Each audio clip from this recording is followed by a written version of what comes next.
to find out first whether you've got the right flax is another thing. Like if you're making pupu, you need one with lots of fibre in it.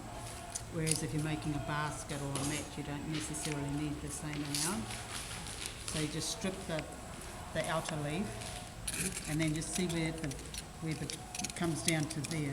Okay. And just cut that off. Then yeah, we see we have a pattern mark on the board, and then you just.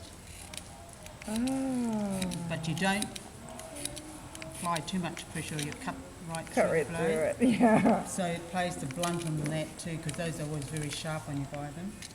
And then just blunten it until it's. Just takes a bit of practice learning how to not push too hard and cut right through. Then you just use the mussel shell? mussel shell.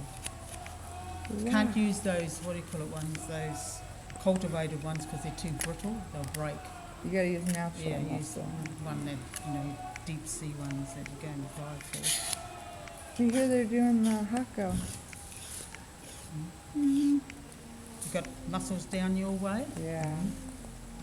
And then, so you get two, because when you're making a pupu, you need two blades. And then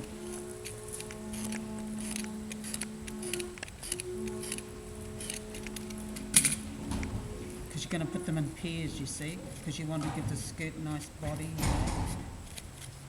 Just cut the back part off.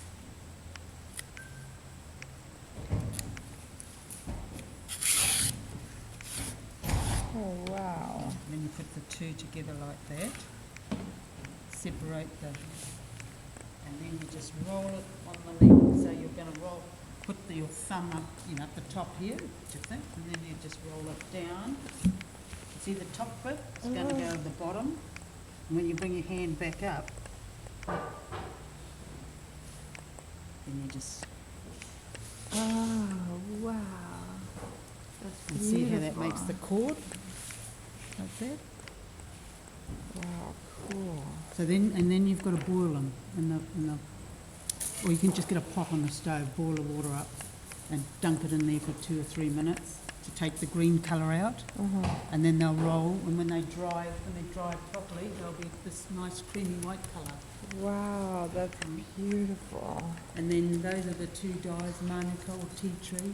But if you haven't got Oh yeah, we have the those. swamp dye, swamp mud, you can use a commercial dye, but you just got to be careful you don't leave it in too long, otherwise it'll dye the whole thing. So just The manuka we use for firewood, the tea tree? boil up the branches and then. Yeah, boil it, and then you can have this dye in order to color. Do we get to keep this? Yes, you can. So nice. You better have that one then, eh? There you go. Oh, that is really cool of you. I appreciate that. Actually, I wrote a book. You can get it. It's called How to Make a Pupu, and it's just very easy, simple steps. Oh, Of cool. how to make a Well, then pupu. we'll get it from the gift shop. I don't know whether they. Cool. If they haven't, you can get it in most of the bookstores. Cool. And what's your last name so I make sure? Leilani Ricard. Leilani Ricard. So I make sure I get the right one. Yeah. Thank you.